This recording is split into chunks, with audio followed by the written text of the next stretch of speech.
Pernah kebayang nggak gimana ceritanya ribuan pulau yang terpisah lautan dengan ratusan suku dan bahasa yang berbeda-beda tiba-tiba bisa merasa jadi satu? Nah, hari ini kita bakal menelusuri kisah luar biasa di balik lahirnya sebuah negara bernama Indonesia. Oke, ini dia pertanyaan besarnya. Ini inti dari semua cerita kita hari ini.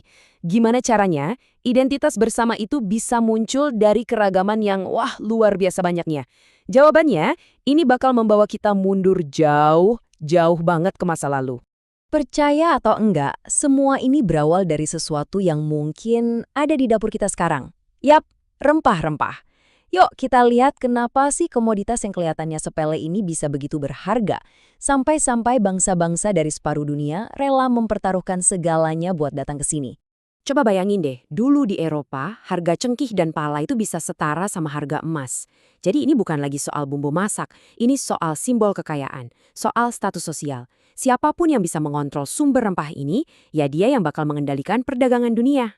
Motivasi mereka itu gampang diingat, sering disebut 3G, Gold, Glory, dan Gospel. Mereka kesini bukan cuma buat cari untung alias gold, tapi juga buat cari nama dan kekuasaan untuk negara mereka, atau glory. Dan ada juga misi untuk menyebarkan keyakinan mereka, yaitu gospel. Nah, kombinasi tiga hal inilah yang jadi bensin buat mereka nekat berlayar ribuan mil menyeberangi samudra. Dan pastinya, kalau ada harta karun, pasti ada perebutan. Persaingannya ketat banget. Portugis datang duluan, disusul Spanyol. Tapi lihat, di tahun 1602, Belanda datang dengan strategi baru yang mengubah segalanya. Mereka membentuk VOC. Ini bukan sekedar perusahaan dagang biasa loh. VOC ini ibarat perusahaan raksasa pertama di dunia yang punya tentara sendiri, boleh cetak uang sendiri, bahkan bisa menyatakan perang. Sebuah perusahaan yang kekuatannya ngalahin banyak negara pada zaman itu. Oke, mereka berhasil menguasai perdagangannya. Tapi gimana caranya mereka bisa mempertahankan kekuasaan sampai lebih dari 300 tahun? Nah, mereka nggak cuma pakai senjata, tapi mereka membangun sebuah mesin penjajahan yang sangat terstruktur dan efektif. Yuk kita bongkar cara kerja mesin ini. Jadi, gigi pertama dari mesin ini adalah monopoli. Artinya, cuma VOC yang boleh beli dan jual rempah. Titik. Akibatnya apa? Petani dan pedagang kita posisinya lemah banget. Mereka dipaksa jual dengan harga murah ke VOC, sementara di Eropa sana harganya dijual setinggi langit. Keuntungannya lari semua ke kantong VOC. Sistem ini meninggalkan luka yang dalam banget. Contoh paling terkenalnya, Jalan Raya Pos Anyer Panarukan. Kedengarannya hebat ya, sebuah pencapaian infrastruktur yang luar biasa. Tapi jalan itu dibangun dengan keringat dan darah ribuan rakyat yang dipaksa bekerja tanpa bayaran. Banyak dari mereka yang meninggal karena kelelahan dan kelaparan, terkubur di sepanjang jalan yang mereka bangun sendiri. Ini bisa dibilang puncaknya eksploitasi. Para petani nggak boleh lagi menanam padi untuk makan keluarga mereka. Sebagian besar tanah mereka harus dipakai untuk menanam tanaman yang laku diekspor, kayak kopi dan tebu. Ironis banget kan? Ini menyebabkan kelaparan di mana-mana, padahal kita hidup di tanah yang katanya sangat subur.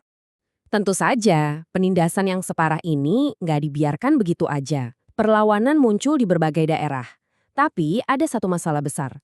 Perjuangan mereka ini masih sendiri-sendiri, masih terpecah-pecah, dan lingkupnya masih kedaerahan. Garis waktu ini nunjukin kalau semangat melawan itu nggak pernah mati. Ada Patimura di Maluku, Pangeran Diponegoro di Jawa, sampai Perang Aceh yang berlangsung puluhan tahun. Semangat juang mereka luar biasa. Tapi poin pentingnya adalah mereka semua berjuang untuk daerahnya masing-masing, untuk kerajaannya. Belum ada satu gagasan bersama untuk berjuang demi Indonesia. Terus, apa yang berubah? Nah, di awal abad ke-20 ada sebuah pergeseran yang fundamental. Senjata perjuangannya mulai berganti. Bukan lagi cuma pakai senjata fisik, tapi pakai pena dan gagasan.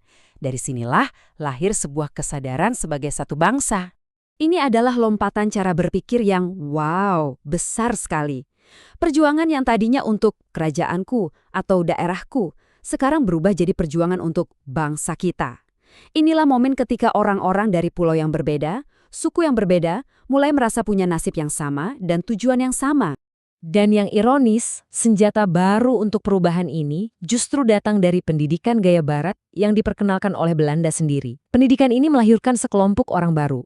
Kaum terpelajar, mereka inilah yang punya wawasan untuk membayangkan sebuah ide besar, yaitu sebuah bangsa yang bersatu dan merdeka. Momen ini benar-benar jadi puncaknya. Coba kita bayangkan, para pemuda dari seluruh penjuru Nusantara kumpul dan berikrar. Mereka nggak lagi mengidentifikasi diri sebagai pemuda Jawa atau pemuda Sumatera, tapi sebagai pemuda Indonesia. Ikrar Sumpah Pemuda ini adalah fondasi ideologis negara kita. Nah, sekarang kita sampai di babak akhir yang paling dramatis.